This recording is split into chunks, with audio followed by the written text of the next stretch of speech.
Uyg'ur qo'shiqlarni sizlar uchun. Qadrimga yetmadi go'zal qalam qosh, jon qoldim kuyovlarga zolim ko'zal,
armonlar bo'lib ketding, sarsolar qilib ketding, ko'ngilda mast bo'lib ketding, ey bevafo. Armonlar bo'lib ketding, sarsolar qilib ketding, ko'ngilda mast bo'lib ketding, ey bevafo.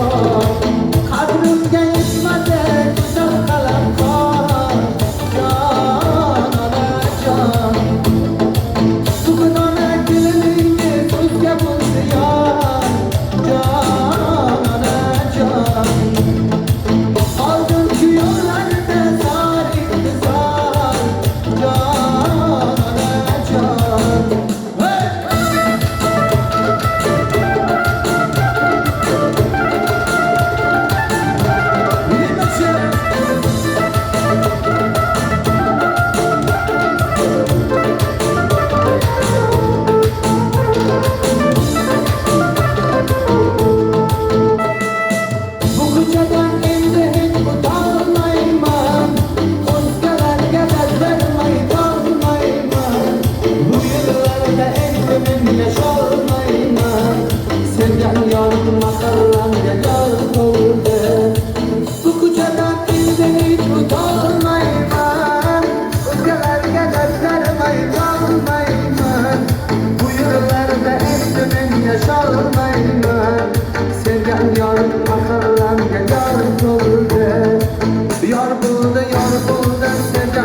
jon yar bo'ldi, sevgan yorim mahallamga yar bo'ldi.